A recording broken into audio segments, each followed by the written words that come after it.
Boots the cat is roughing it while I work, as you can see. A rough life for the cat. So this is my Nerf gun.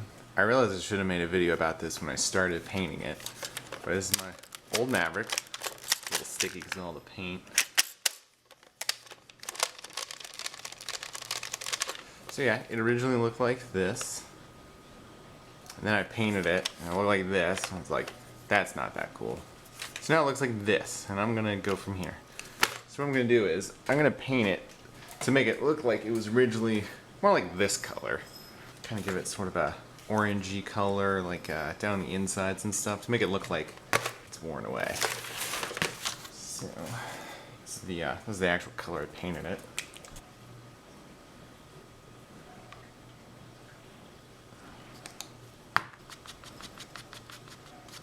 This color is darker, like that. It's darker. I think that'll be okay for how lightly I'm going to be putting it on. So I'm going to be basically dry brushing this. I'm just going to come in some of these areas. And this will take forever. But I think once I'm done, it'll look good. I always like doing this weathering. It's like you're telling a story. It's like, what happened here? Why is this a different color? Why is this dirt here? Why? It's always nice to tell a story with paint. I always think it's cool. It's coming along.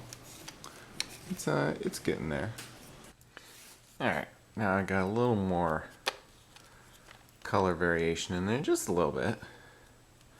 So now I'm gonna come through and dirty it up, so I'll make it all dingy and whatnot. Alright, I got an assortment of dingy colors. Browns, reds, oranges in there. So what I'm gonna do is come in here, get some dinginess going on, come back with a paper towel, and try my best to clean it. And then you kind of get grossness down in there. I'll keep on going around. Nastiness in there. Try and clean it. Now it's all gross. I'm just starting to get a little nice detail in there. It might be a little bit extreme, but I can always come back over it with yellow. Also, Boots the cat is attempting to eat my paintbrushes. Well, now she stops, obviously, but yeah, I think it's starting to look good. I've accidentally gone too far on this side, so I guess I'll have to come back over with a little bit of yellow and clean it up. But I like the edges down in here where it's really getting in there, so that's cool. Alright, I dulled it down a little bit. I don't know if this is going to be the final amount of dulling, but that's what I'm going to do for now. So now, come in on these edges, give it just a little bit of silver. Kind of like the metal's peeking through from underneath. Get it looking all nice. Alright, I'm getting some of the silver on. See there around the edges. It's coming along. Little silvery bits, making it look all metally. Alright, that's looking pretty cool.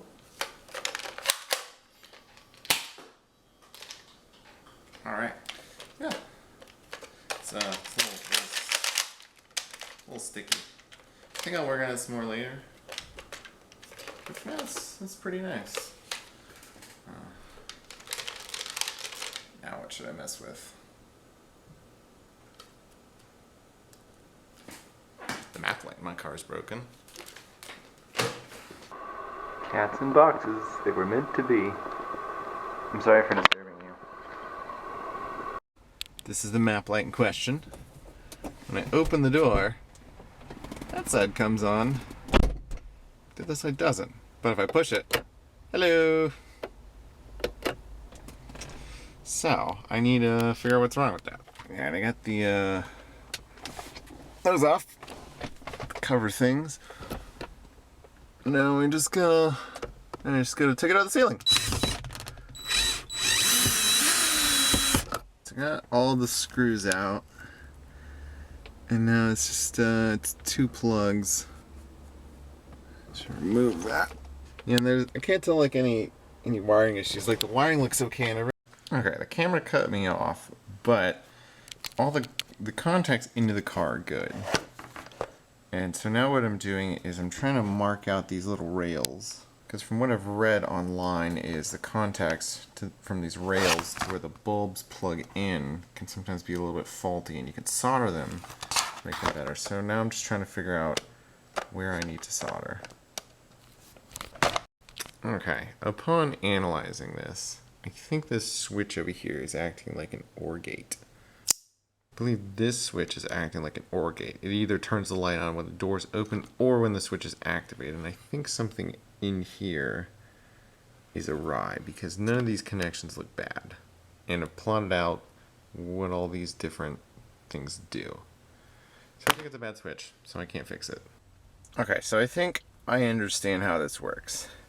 Basically, when this little switch that turns the light on is in one position, it says, I will send a signal when the door is open.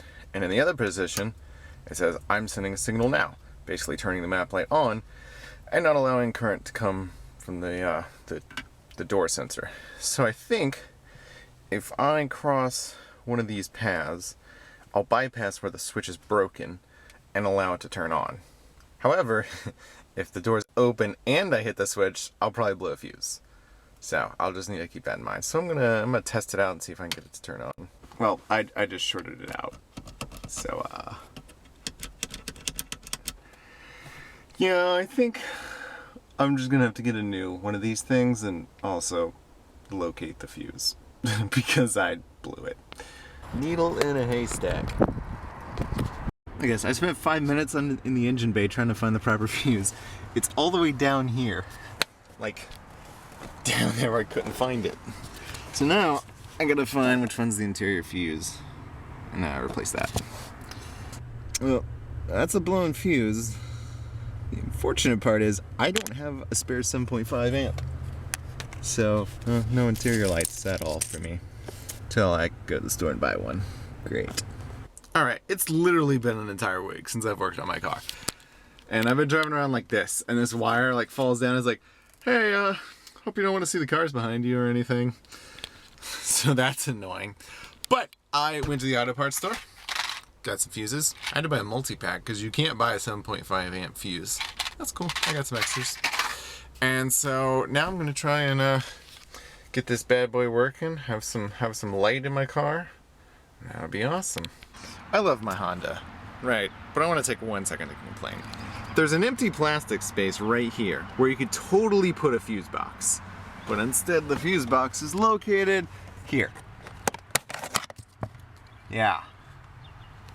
So if I want to, they're like, oh yeah, let me, let's, kind of,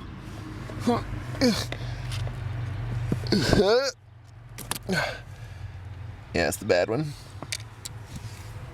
So then, take my hand to turn the new fuse. Pop it in right there. Hey! And that one works too. Alright, fuse replacement successful. So now, what I'm gonna do with this thing is I'm essentially gonna run them from this switch. I'm gonna bypass this switch here and just run the whole thing from this side.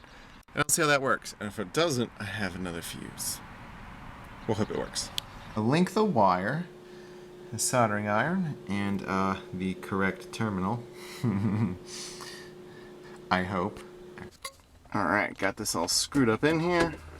Oh ho ho! Ho ho ho! Now I just need to find that other LED bulb. And I'll be rocking. 2 lights! Alright, shining away happily. I can open the door and they turn on. And close it. And they turn off. Beautiful.